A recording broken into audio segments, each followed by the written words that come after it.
اعوذ باللہ من الشیطان الرجیم بسم اللہ الرحمن الرحیم وقالوا لن نؤمن لك حتى تفجر لنا من الارض ينبوعا او تكون لك جنة من نخيل وعنب فتفجر الانهار خلالها تفجيرا او تسقط السماء كما زعمت علينا كسفا او تأتي بالله والملائكة قبيلا او يكون لك بيت من زخرف او ترقى في السماء ولن نؤمن لرقيك حتى تنزل علينا كتابا نقرأه قل سبحان ربي هل كنت الا بشرا رسولا۔ اللہ تعالیٰ نے رسول اللہ صلی اللہ علیہ وسلم کو قرآن مجید بہت بڑا معجزہ عطا فرمایا ہے۔ اتنا بڑا معجزہ کہ اس کے بارے میں اللہ نے کہہ دیا کہ اگر تم چاہو تو انسان اور جن سب مل کر ایسی کتاب لانا چاہو تو بھی نہیں لا سکتے۔ لیکن قوم کے مطالبے کچھ اور ہی تھے، ان کی شرائط کچھ اور تھی۔ وہ شرائط ان آیات میں بیان کی گئی ہیں۔ وقالو، اور انہوں نے کہا، لن نؤمن، ہم ہرگز ایمان نہیں لائیں گے، لکا، آپ پر، حتی، یہاں تک کہ تفجرا، آپ جاری کر دیں، لنا، ہمارے لیے، من الارض، زمین میں سے، ینبوعا، چشمہ، کہ جب تک آپ زمین سے کوئی چشمہ جاری نہیں کر دیتے تب تک ہم آپ کو رسول نہیں مانیں گے۔ او تکونا لکا، یا ہو آپ کے لیے، جنتن، باغ، من نخیل، کھجوروں کا، وعنب، اور انگوروں کے، فتفجر الانہار خلالہا تفجیرا، پھر تو چلا دے ان کے درمیان نہریں، یعنی یا تو ایسا باغ ہو آپ کا جس باغ میں کھجوریں لگی ہوئی ہوں، انگور لگے ہوئے ہوں اور اس کے درمیان میں نہریں بہتی ہوں۔ اگر آپ ایسا کر دیں تو ہم آپ کو رسول مان لیں گے۔ او، یا تسقط، گھرا دو، السماء، آسمان، کما زامتا، جس طرح کہ تم دعویٰ کرتے ہو، علینا، ہم پر، کسفن، ٹکڑے ٹکڑے کر کے، یا پھر آپ ہم پر آسمان کے ٹکڑے کر کے ہم پر گھرا دو۔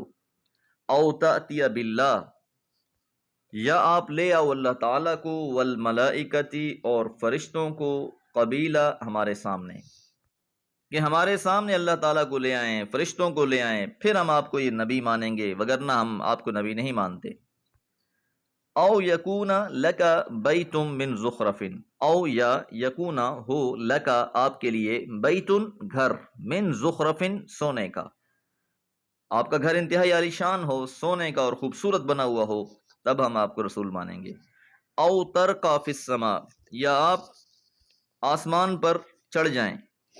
ولن نؤمن، اور ہم ہرگز ایمان نہیں لائیں گے، لرقیک، آپ کے آسمان پر چڑھنے پر، حتی، یہاں تک کہ تنزل علینا، آپ اتاریں ہمارے اوپر، کتابن، ایک کتاب، نقرأہ، جسے ہم خود پڑھ لیں۔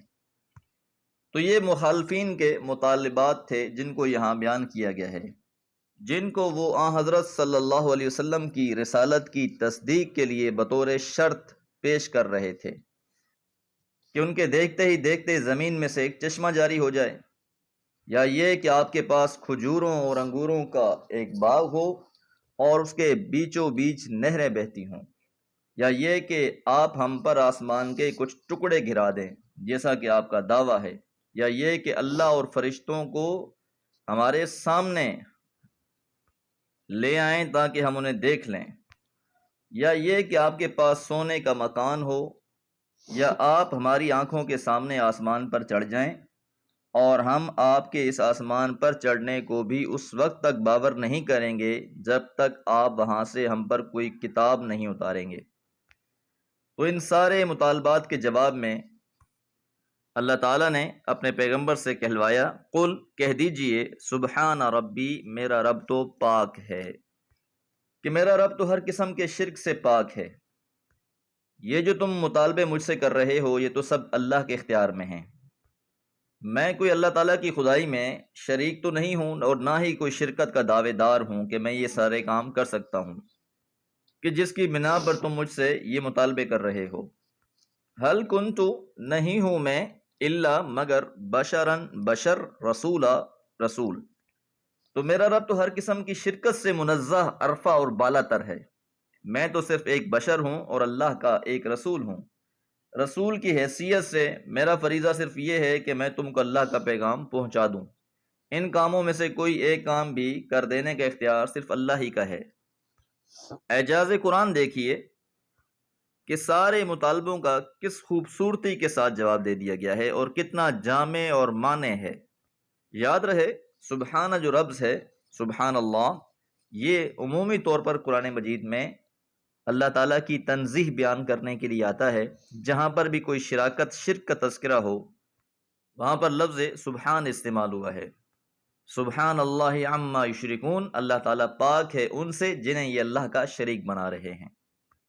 تو اس لیے تسبیح کرتے ہوئے یہ تصور ذہن میں ہونا چاہیے کہ ہمارا رب ہر قسم کی شرکت سے، شریک سے منزہ ہے، پاک ہے۔